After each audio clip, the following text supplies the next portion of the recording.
Raising a toast to the finer things in life, getting you all the buzz from the business of luxury and the very latest from the world of technology. A very warm welcome to a fresh edition of Aspire. I'm Vikram. I'm Abha and we're coming to you this week from Cafe Nemo here in Mumbai. Let's show you what's lined up on the show. Home decor stores abound. What's driving the interest in the interior space? We get chatting with Rasil Gujral and Naveen Ansal of Casa Paradox on how homely-based mother brand Casa Paradox caters to the niche consumer. Casa Pop is the affordable thread diffusion line, and soon Casa Ivory will position itself between the two. This new store in Mumbai is the first franchise, owned by Noor, the couple's daughter. We get chatting with founder duo Rasil Gujral and husband Naveen Ansal to tell us about the interior space and how it's evolving. Let me start by asking you, Rasil. You've seen it evolve over a period of time. Tell us how it's changed. It's changed completely. It's changed from what is considered aspirational, and it's changed from what is available. When I started work in '86, we were living in a colonial hangover and a Raj hangover, or we were ethnic. You know, those are the only two ways to express your level of taste or lifestyle. So when I started work, I was trying to do the whole contemporary interpretation, and most people were very wary of it. An aspirational client wanted their place to look rich, and if it needed to look rich, it couldn't look contemporary, right? So that has changed, right? And I sort of often say the only thing missing in India is India.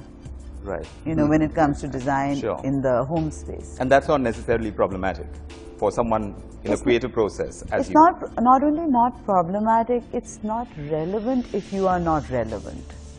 If you are not organically rooted, you could be anywhere. So why then be Indian? Right. You know, you have such a rich design resource. Why would you not dip into that pool? But Naveen, from your perspective, since you really handle the management of the business that you've set up, tell me, how has business changed? It was '93 that we started out. There was no interior kind of idea. People didn't have an idea what interior was. What has happened is that over the last so many years, people have got, as they've heard and they've traveled, they've got an idea that homes should become nice as they should be everywhere else in the world. Right. But yes, people have got much more aware. Everybody talks about interiors, and there's a huge amount of interior business being done in Delhi and all over India. And I think still there is a lot more to be done. As many players as we have right now, it is as niche. So how do you, in real terms, how do you explain the niche part of your business? Well, to me, firstly, I think the idea of us on our own track is that we've tried to now make a statement where what we do has acquired some sort of sophistication. We've seen the business long enough, and we've tried to cater to initially a certain kind of clientele. Now we've gone on to, even with pop coming around, we started to now cater to everybody. Correct. But there is a sophistication in what we do, because even being niche, even if the industry is niche, it is going on growing. Right. Because you've got a huge amount of property being made all over. That has to be filled up. People are going to buy furniture, and they're going to buy, and there's a segment which is, like I said, going to buy from the lowest rung to the highest rung. At the heart of all of this is the individuality. That quotient remains high when you're talking niche. Yeah. When the entry point to attain individuality, whether it's in fashion, whether it's in interiors, becomes so low that you're able to access it very, very simply at the touch of the button. What does someone like you do? How do you reinvent yourself? Because you will. You don't need to reinvent. Always. I know. See, I say this. I say reinvention means that you actually left the old self, right? While I see things more like you see the butterfly, but that doesn't make you see the caterpillar. It's all evolutionary, right?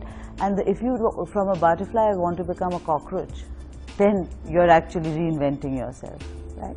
But you're actually only evolving along the same path, right? So there is no, it's not like a shedding of the skin. Right. You're just adding on one, you're actually presenting one more dimension of your design self. Fair. In passing, Rasil, I want to understand what the future of the home interiors space looks like right now. In India, how are we going to see it move from now into the next 10 years? It's like I said, with any industry which has a cycle, right?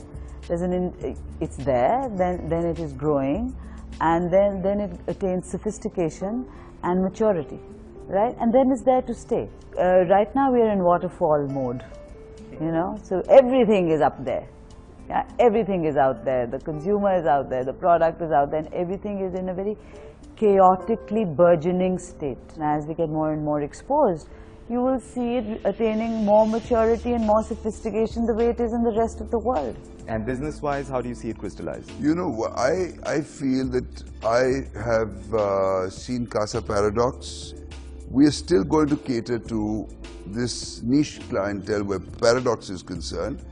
The industry is going to keep on evolving as it is. In fact, the Italians and the rest have come to see that India is not what they thought it was. Right. Because everybody doesn't want Italian furniture. People go to China, people go wherever they want to go. But I do feel the industry, there is unimaginable growth, because home is one place that is still in a very, very small, you know, a small segment has started to do that. Business is going to go sky high. There's no, for everybody in interiors.